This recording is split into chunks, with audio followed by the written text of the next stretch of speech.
I was offered $5,000 for a video. But this was when I was like 19. I was like, double it. And I'll walk outside and I'll give it to a homeless person. And they're like, no, you won't. And I was like, double it. And I was like pacing around my neighborhood for 3 hours convincing this guy, like on the phone, just double the money. I promise the video will go viral and I'll give it to homeless person. I was like, $10,000 just looks better in a title. It'll get more views. I promise your app will do better. A lot of times people, oh boy, it's like they think their videos are better than they are, honestly.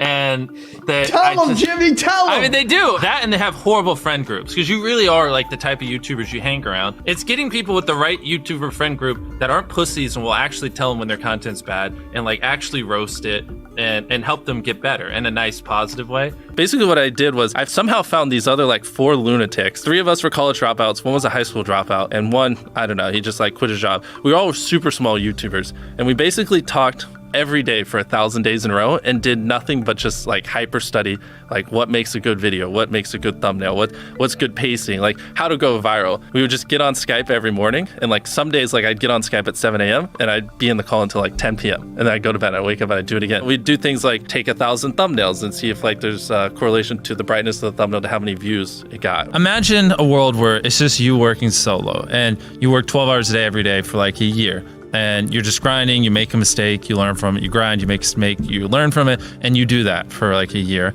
And then imagine a different world where you have 4 friends who are also equally grinding in something similar. Friend number 1 makes a mistake on Friday, he teaches the other 4 people. Friend number 2 makes a mistake the next week, teaches everyone. And then like you're all learning from each other's mistakes. You're all constantly studying 24/7 and downloading each other. Like after a year, you're like 2 years ahead of the guy who was just solo. Do you frequently go that far out of your way to capture the thumbnail? Yeah, I mean, of course, everyone should. If people don't click, they don't watch. So you want to give them something to click. Something a lot of people forget is like unsuggested on phones, thumbnails are really fucking small. So like people are editing thumbnails full blown on their computer. And when you shrink it down, you can't see. We try to all around be above the rest. Anyone can clickbait, but do you actually like deliver on it? We say we put 100 million Orbeez in the backyard, we put 100 million Orbeez in the backyard. Your title and thumbnail set expectations. Like what you're saying is like, I like bananas. And what you need is bananas are the best goddamn food on the planet. Like that's the type of opinion you need. Like you need something like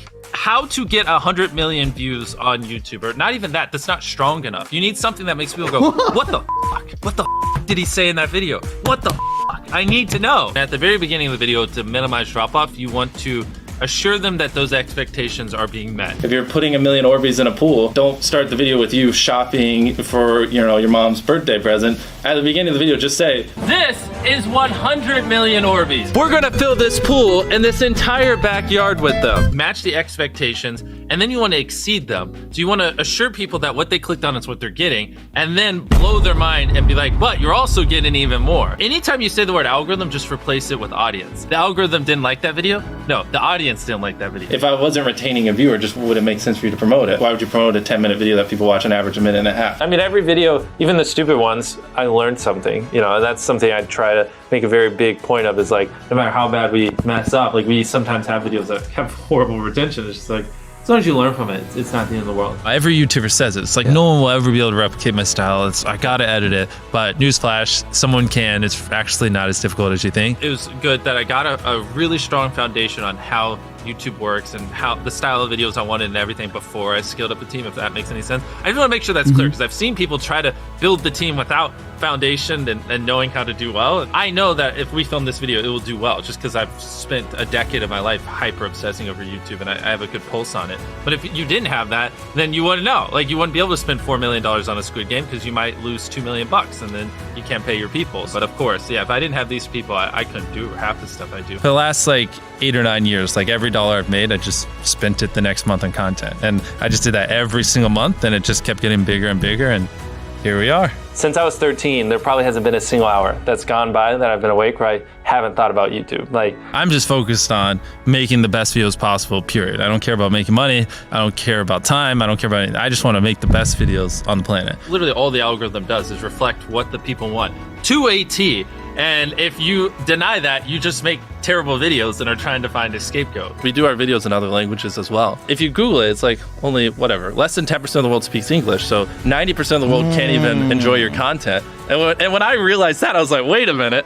90% of the world can't even watch this stuff. Like, we just started doing this like 6 months ago, and it's crazy like how viral some of these videos are going. 51 million. In Spanish, the guy who does my dubs is the same guy who dubbed Spider-Man. We managed to convince him. So a lot of those comments are like, why does he sound like Spider-Man? Or is MrBeast Spider-Man? To me, what's important is click-through rate, getting people to click on your video, and then average view duration, average view percentage, or just relative retention, and, you know, having them watch it. A lot of creators think click-through rate is just like the title and thumbnail and did they click it, but a lot of it too is, did they enjoy your last video? Because if someone watches a video of yours and they loved it, you can bet the next time you recommend it, their chance of clicking is a lot higher. You know, sometimes we're filming for 3 or 4 days, like 10 hours a day, you know, 30, 40 hours of filming plus months of setup, whereas most creators probably film for a couple hours and set up for a day. Outside of just filming, I mean, we brainstorm video ideas, I mean, relentlessly, hours every day. By always doing all those things, it just distinctively sets it so far apart that it's basically,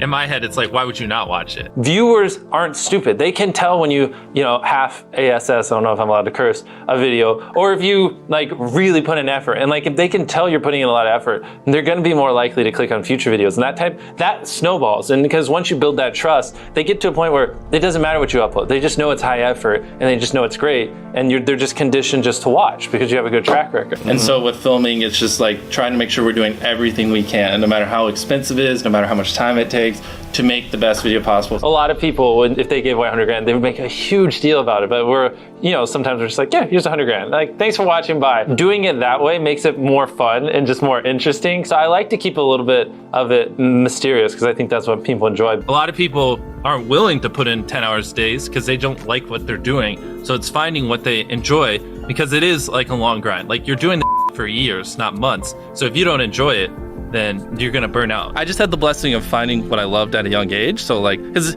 to get to this level, it takes, you know, a decade. Most people don't find what they love till their young 20s, so they'd be where I'm at in their 30s. Yeah. I just lucked out and found it when I was really young. Living your life chasing like a nicer car and a bigger and bigger box to live in is kind of like a dumb way to go about life. I actually, funny enough, I lived in like a super below average home, and I kind of learned why famous people don't live in below average homes, because someone broke in, stole everything I owned. So I had to get a little nicer house for security reasons. But before I was robbed, I mean, like, my place is like a little duplex, $700 a month. You get a roommate's $360 split. People think just because you go for views means you can't have fun, but you can pull views and you can have fun, which is what we purposely try to do. If you're not doing something that's just inherently fun to you, you're just quit. Just give up. Like, you gotta at least semi-enjoy what you're doing, or you're gonna quit long before it gets to the point where it brings in money or whatever else could be driving you. So find what you love, and then I would just hyper obsess. Make sure no one doing what you're doing is doing it better. Make sure the videos are as good as possible. You can be motivated by more than one thing. I'm motivated because I want to support my mom and my family. I'm motivated because I want to employ my friends and help them. I'm motivated because I want to help other people. I'm motivated because I want to be a YouTuber. I mean, I feel like that's another misconception. You can have lots of things that drive you. You know? Absolutely. Yeah. Absolutely. So I mean, like, there's just tons of stuff that drive me. And everything drives me to wanting to be a YouTuber, so I kind of obsess over it. For the people that are willing to be coachable, I would say, like, just education. Like, there is a lot of misinformation out there that, like, people like live and breathe by, like the weirdest stuff. I gotta upload at midnight on Wednesdays or my videos don't do well. It's like just dumb stuff like that just, they don't realize how badly they're like handicapping themselves. Some minor tips I could give is like, if somehow you could have a payoff at the end, then more people are gonna watch to the end just to see what happened. Whichever one of these 456 people survives the longest wins 456 grand.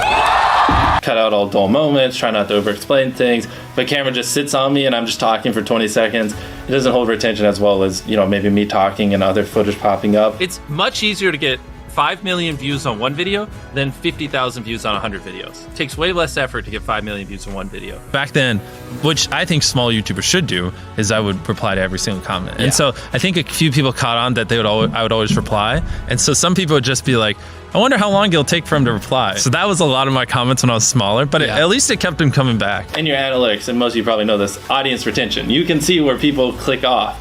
Just literally go through your last 50 videos, write down where everyone clicked off, and then just don't do those things again.